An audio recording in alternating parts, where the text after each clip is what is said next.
Today we're gonna check out 5 methods of evading your opponent's action in Taekwondo sparring. These ways should cover old school Taekwondo sparring and also the new school Taekwondo sparring as well. So you should be pretty much covered if you master all of these 5 ways, okay? I'm Master Adrian with WN Taekwondo and we are ready to go. So first one would be evading kicks through blocks. This is the most basic way, and you're in guarding stance, you're sparring, and you're just using your blocks. Let's kick with Skyla.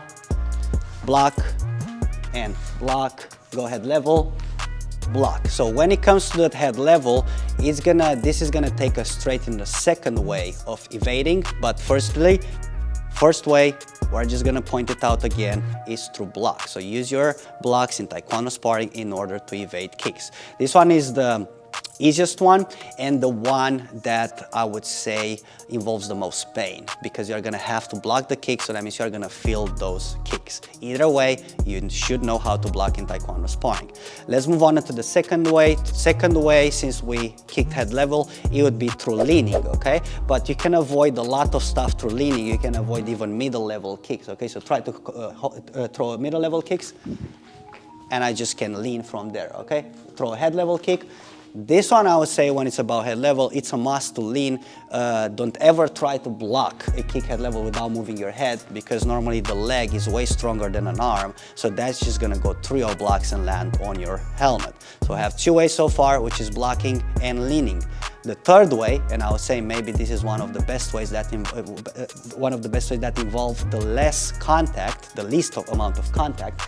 You are gonna be doing the evading through footwork, okay? So whenever they kick, feel free to kick, you slide, all right? You move in angle, okay? But now you have to be careful how you do it, because for example, how I just did it, I was almost wrong because I could slide into a kick.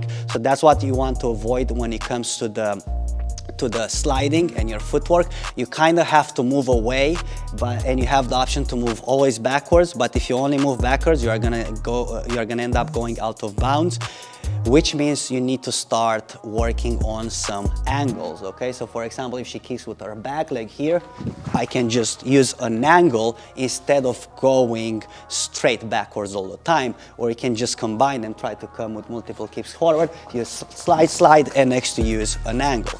So that's another way of evading kicks in Taekwondo sparring. The next one would be through clinching and shortening the distance. And this is regarding aggressive opponents as well that keep coming forward. You can just break their actions through clinching and shortening, which means you're pretty much evading their scoring, okay? So let's say if she attacks over here, I can just jump in, all right? And I work my way from the clinch with punches, with short kicks, with crescent kicks, or anything like that. Now, the 5th way that we have for you today, and this is straight towards the new game where people use a lot of front leg kicking. You are gonna evade that through canceling, okay? You can use canceling with your arm, or you can use canceling with your leg. Canceling, I would say, with your leg works both ways. You can just lift it, or you can just press it.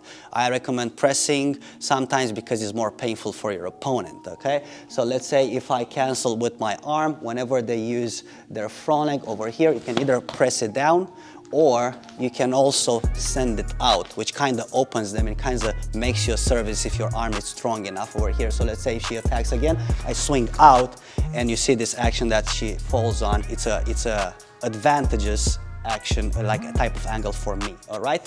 If you cancel with your leg, you have the option to just cancel under, okay? So you just leave the leg up and continue from there.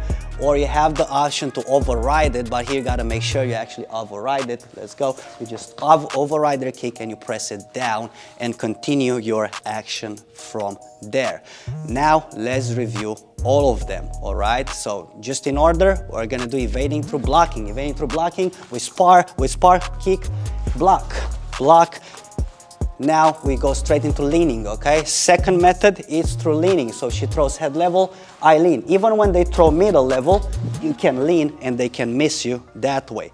Every time this happens and they missed you, try to counterattack right away. So let's say I lean, go again. I lean, throw right away. Do not waste any time right there. Third method, it would be through footwork. Footwork means use your slides, use your steps, use your angles, all right? So whenever they attack over here, you drop, and then you get in. So again, no hesitation there. You have to get in as soon as you have the chance, because especially if you spar an opponent that's very aggressive, they might just chase you out of bounds, okay? The last way we talked about would be through canceling. If they, especially when they attack with allow with the front leg, cancel with your arm by pressing down. All right, that would be the first method. By swinging out, swing out, and that's gonna give you an even better angle. And then you have the canceling option with your leg. It's either under, where you just lift and you continue from there, or it's either pressing on their kick. Press and continue from there. This is it for today. I hope you enjoyed it. If you did, don't forget to hit the like button. We'll see you in the next episode. W1 out. Wait, I forgot one method. That was through clinching. Let's showcase it right now, okay? So another method where you can evade kicks and scoring opportunities for your opponents is through clinching. That means you just jump in, so you shorten the distance right away as they attack. Go, attack, and you go right here. From here, you are gonna work on either punches and short kicks or crescent kicks as well.